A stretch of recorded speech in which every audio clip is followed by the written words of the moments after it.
Jadi saya senang sekali bisa bergabung dengan Dewan Kreatif Rakyat dan insya Allah akan bersama-sama dengan teman-teman semua, khususnya rakyat Indonesia, untuk bisa maju bersama dan segala potensi yang bisa kita miliki untuk kemajuan, untuk kreativitas. Anti diskriminasi, silakan Ibu Emilia. Ya. Saya memang banyak berkecimpung di bidang seni pertunjukan. Cuman dengan perkembangan dunia pertunjukan saat ini, seni dari teater sudah mulai meluas ke arah kita sebut performing art atau seni pertunjukan. Jadi tidak terbatas di pakem teater saja, tapi ke seni pertunjukan.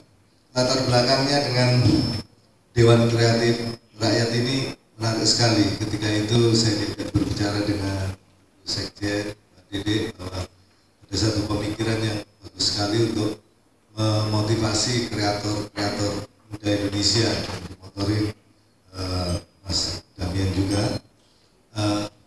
Intinya begini, pengalaman saya ketika membawa anak Indonesia ke festival internasional, saya menemukan sebuah kekayaan budaya yang luar biasa. Artinya apa? Ketika saya ajak hasil kreatif anak-anak itu untuk seleksi ke pentas internasional, berapa kali lolos, berapa kali dari 80 negara diambil 40 disusutkan lagi menjadi 20 dan itu lolos. Padahal yang tampilkan adalah kekayaan budaya seni dan budaya Indonesia ini, saya kira hanya tinggal dimotorin dan digulirkan, karena luar biasa sekali. Dari satu contohnya yang saya katakan tadi, dari dolanan bocah kita kembangkan di sana banyak hal yang membawa value atau nilai-nilai ekonomis yang luar biasa. Sebagai contoh, 2013 yang lalu ketika anak-anak ada spontanitas, saya ajak tampil dolanan bocah Cublak Suweng, itu mendapat respon luar biasa dan diikuti oleh negara lain.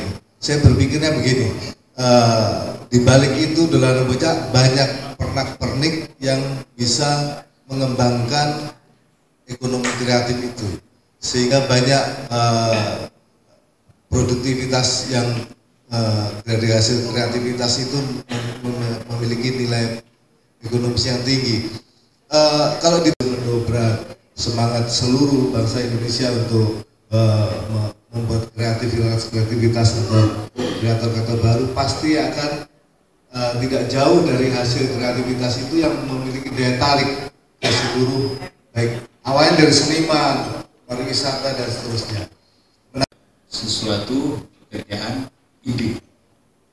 Di label kita produksi sendiri, kita rekrut beberapa artis maupun musisi yang memang benar-benar potensi buat kita jual. Nah di sini kadang-kadang kalau kita bicara masalah label, kalau label itu mereka punya selera sendiri. Jadi kalau kita punya selera kita sebagai musisi, kadang-kadang bertolak belakang dengan jiwa dagang itu.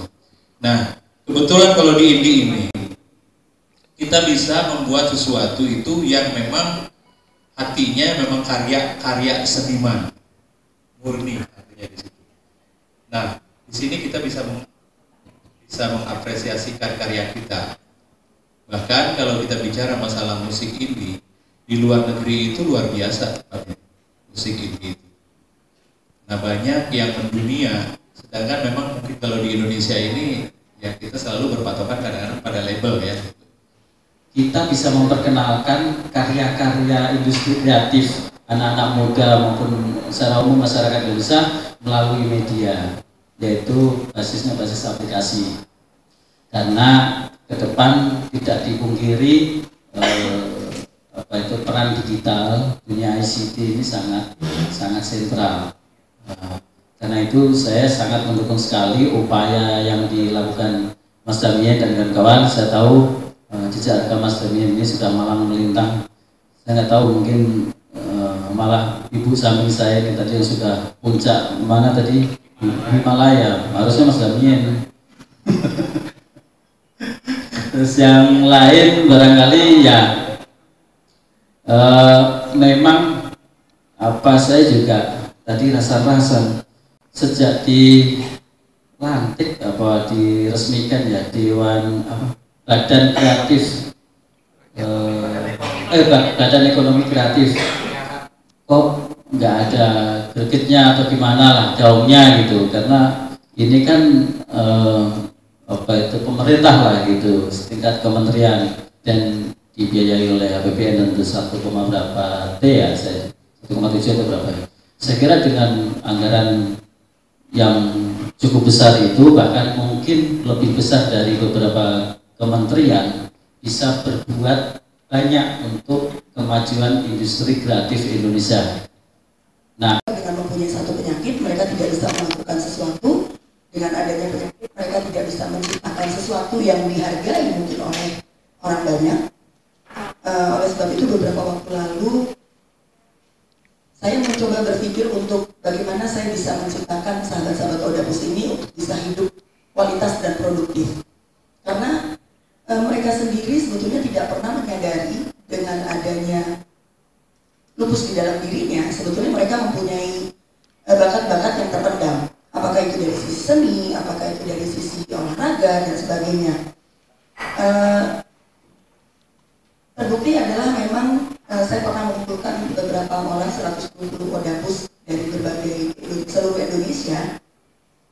Kami melakukan kegiatan outdoor, dan di kegiatan itu ada yang memang bisa melakukan kegiatan outdoor, tapi ada juga yang mereka tidak bisa melakukan kegiatan outdoor dengan mencoba mengadakan pembinaan. Pembinaannya adalah membatik, terus menyulam, terus ada lagi merangkai dengan manik-manik dan sebagainya. Dan itu terlihat sekali bahwa mereka mampu untuk itu. Dan pernah juga dari sisi seni lain adalah Mas Damien pernah mengadakan satu kegiatan menulis itu mudah. Dengan salah satu cara menulis itu sebetulnya bisa mengungkapkan hati apa yang dirasakan seorang Odapus yang mereka sebetulnya tidak tahu bagaimana, yang mungkin juga punya ada rasa stres, ada rasa bingung, bosan dengan penyakitnya, tapi bisa dituangkan ke dalam satu tulisan. Dan itu juga terbukti saat ini banyak sekali sahabat-sahabat Odapus yang mengeluarkan buku walaupun masih dalam bentuk sederhana, belum terjual di mana di toko buku, tapi paling tidak sudah mempunyai kebanggaan untuk itu. Tapi kalian pasti mempunyai sesuatu yang berharga.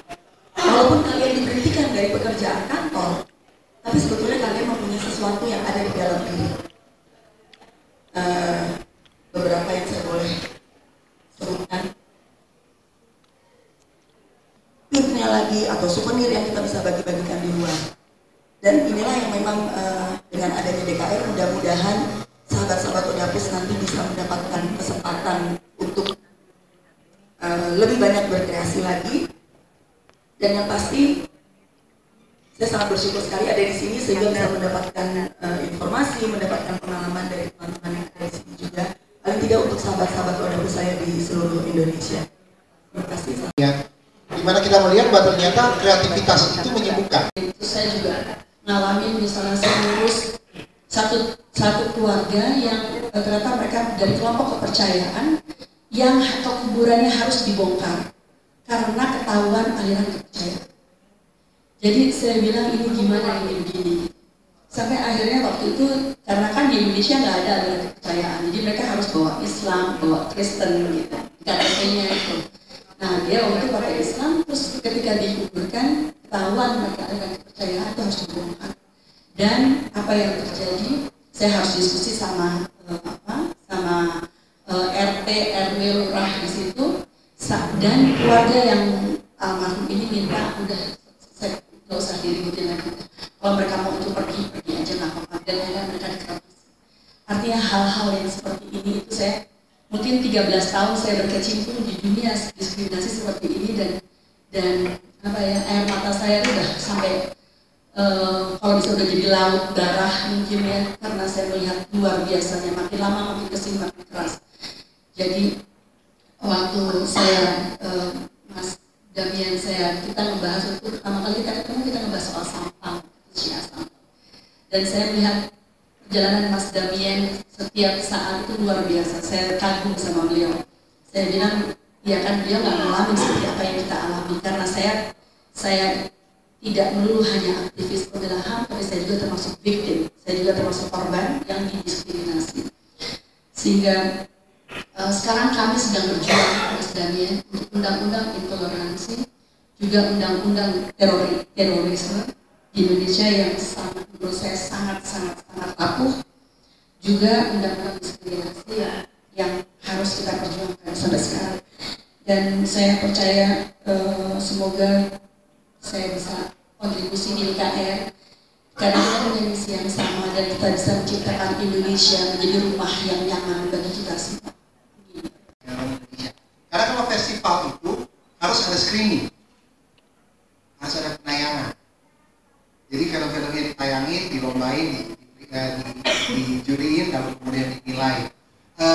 Jadi lebih tepat kalau di luar negeri, kalau kayak festival film Indonesia, itu lebih tepatnya namanya Film Awards. Jadi pemberian penghargaan, bukan film festival. Nah, karena kita ada film festival, maka kan film-film ini ditayangin. Nah, tentu saja kita harus memilih dari film-film yang sudah masuk dari berbagai negara ini, mana yang kira-kira cocok dengan tema-tema yang berkaitan dengan isu-isu yang kita angkat, seperti pemberdayaan wanita, diskriminasi, dan sebagainya. Jadi ini yang menjadi alasan kenapa kita membatasi filmnya hanya 50, dan rencananya itu akan ditayangkan dari tanggal 26 sampai tanggal 6. Itu pun 50 belum tentu semuanya akan bisa kami tayangkan, karena kadang-kadang ada beberapa yang mungkin terlalu sensitif untuk Indonesia. Jadi masih akan dirundingkan terakhir kali lagi setelah seleksi terakhir tanggal 14, karena kami seringkali melihat ada film-film yang mungkin terlalu sensitif ya. Salah satu alasan kenapa kami putar film itu ke pusat-pusat kebudayaan adalah karena ini kan wilayah asing. Jadi akibatnya kan sensitivitas itu kadang-kadang tergantung dari pihak beliau-beliau. Ketika ini ditayangkan di lokasi wilayah Indonesia, kadang-kadang film-film itu tidak boleh ditayangkan tanpa menimbulkan keributan dan gejolak seperti kasusnya, umpamanya kan, di mana sering film Senyap kemarin. Kurang lebih 3 hari yang kami highlights, yaitu Hari Perempuan Internasional, Hari Tanpa Diskriminasi, dan Hari Autisme Sedunia tanggal 2 April nanti.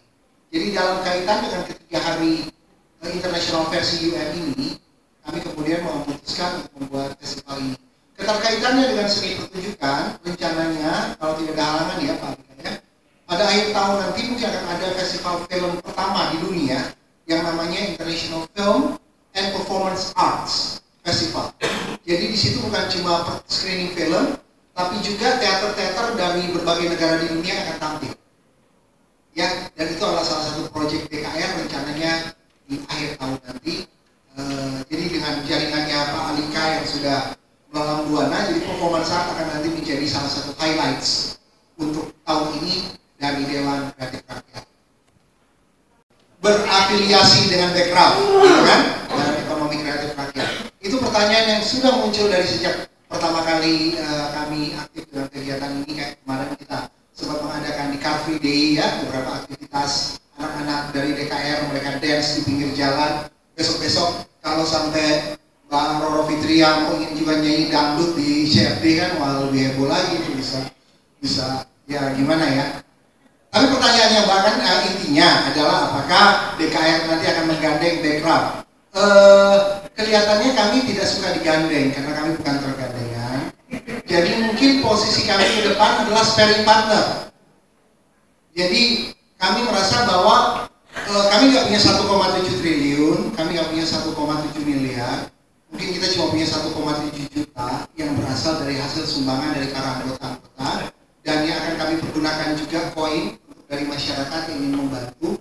Dengan 1,7 juta ini kami ingin membuat perbedaan agar ekonomi kreatif Indonesia jangan hanya ada di Indonesia, tapi bisa go internasional. Itulah alasan strategisnya kenapa acara ini kami adakan di Pusat Kebudayaan Rusia, bukan di Pusat Kebudayaan Jakarta, umpamanya, atau Pusat Kebudayaan Indonesia. Karena percuma ngomongin ekonomi kreatif kalau kita bahkan tidak bisa menjadi tuan rumah di negeri kita sendiri, apalagi mau bersaing di luar negeri. Padahal ekonomi kreatif itu sebenarnya adalah sumber penghasilan yang sangat besar untuk negara. Amerika Serikat pendapatan nomor 2 terbesar setelah senjata, yang pertama adalah dari ekonomi kreatif. Korea Selatan bisa memiliki penghasilan yang luar biasa dari ekonomi kreatif. Seandainya pemerintah benar-benar kembali ke janji-janji kampanye yang dulu, maka kami yakin ekonomi kreatif akan bisa menjadi andalan.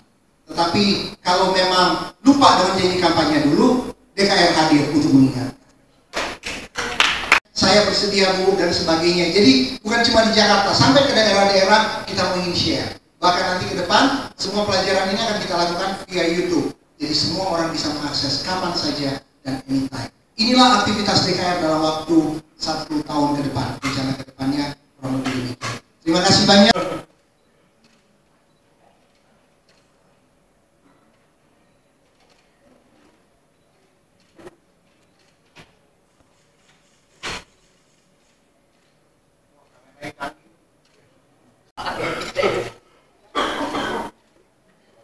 Okay.